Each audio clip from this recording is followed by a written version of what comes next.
ঢাকা সহ সারা দেশে বৃষ্টিই থাকবে আজও। তাদের যেখানেই পাবে গুলি করবে, ফোন আলাপে শেখ হাসিনা। সবাই মিলে দেশটা গড়তে হবে, এজন্য দরকার নির্বাচন, বললেন মির্জা ফখরুল। জুলাই যোদ্ধাদের জন্য 25 কোটি টাকার বিশেষ তহবিল। ব্রাজিলিয়ান ক্লাবের স্বপ্নযাত্রা থামিয়ে ফাইনালে চেলসি। আসসালামু আলাইকুম, বাড নিউজ 24-এ আপনাদের সবাইকে আমন্ত্রণ। সঙ্গে আছি আমি নাইমা আক্তার কেয়া। এতক্ষণ দেখছিলেন শিরোনাম, এখন দেখবেন বিস্তারিত। রাজধানী ঢাকায় গত 24 ঘন্টায় 45 মিলিমিটার বৃষ্টিপাত রেকর্ড করা হয়েছে। আজও ঢাকা সহ আশেপাশের এলাকায় আকাশ মেঘলা থেকে মেঘাচ্ছন্ন সহ বৃষ্টি হতে পারে বলে জানিয়েছে আবহাওয়া অধিদপ্তর।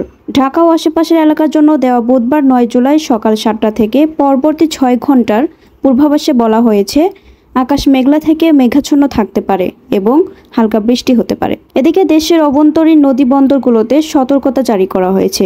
সকাল 5টা থেকে দুপুর 1টা পর্যন্ত অভ্যন্তরীণ নদী বন্দরগুলোর জন্য দেওয়া পূর্বাভাসে বলা হয়েছে খুলনা, বরিশাল, পটুয়াখালী, নোয়াখালী, কুমিল্লা, চট্টগ্রাম ও কক্সবাজার অঞ্চলের উপর দিয়ে দক্ষিণ বা দক্ষিণ পূর্ব দিক থেকে ঘন্টায় 45 থেকে 60 কিলোমিটার বেগে অস্থায়ীভাবে দমকা বা ঝড়ো হাওয়া সহ বৃষ্টি বা বজ্রবৃষ্টি হতে পারে। এসব অঞ্চলের নদী বন্দরগুলোকে 1 নম্বর সতর্ক সংকেত দেখাতে বলা হয়েছে।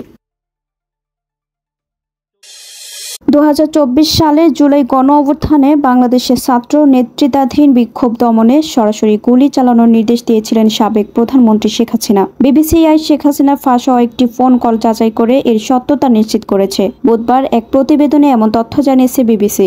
মার্চ মাসে অনলাইনে ফাঁস হওয়া অডিওতে হাসিনা তার নিরাপত্তা বাহিনীকে বিক্ষোভকারীদের বিরুদ্ধে মারাত্মক অস্ত্র ব্যবহার করার অনুমতি দিয়েছেন।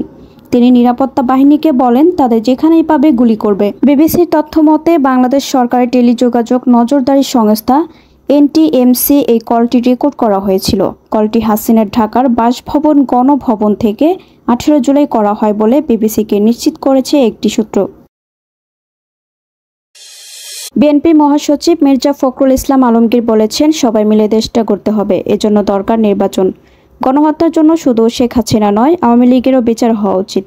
বুধবার দুপুরে রাজধানীর ন্যাশনাল ইনস্টিটিউট অব নিউরোসায়েন্সেস ও হাসপাতালে চিকিৎসাধীন বিএনপি নেতা আব্দুল কুদ্দুসকে দেখে বের হলে সাংবাদিকদের এক প্রশ্নের জবাবে তিনি এই কথা বলেন। মির্জা ফখরুল বলেন দেশে হাজার মানুষ হত্যার দায় নিয়ে 11 মাস আগে ভারতে পালিয়ে যান জনরোষে পদচ্যুত স্বৈর শাসক শেখ হাসিনা। এত দীর্ঘ সময় পরও শেখ হাসিনা ও তার দলের বিচার না হওয়া দুঃখজনক।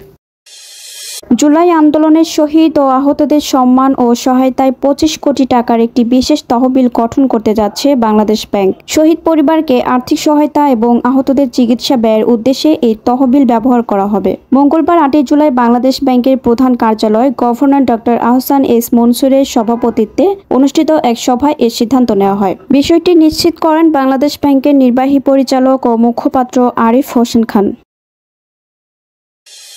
ক্লাব বিশ্বকাপের গ্রুপ পর্ব থেকেই একের পর এক দারুণ সব চমক উপহার দিয়ে আসছিল ফ্লুমিনেন্স, তাই তাদের নিয়ে বড় স্বপ্ন দেখছিল ভক্তরা। যদিও বাস্তবতার বিচারে অবশেষে থামতে হলো তাদের। শেষ 4-এ ব্রাজিলিয়ান ক্লাবটিকে 2-0 গোলে হারিয়ে প্রথম দল হিসেবে ফাইনাল টিকিট কাটল চেলসি। এতক্ষণ আমাদের সাথে থাকার জন্য আপনাদের সবাইকে ধন্যবাদ। পরবর্তী সংবাদ দেখার জন্য আমন্ত্রণ এবং সাবস্ক্রাইব করে বাড নিউজের পাশে থাকুন।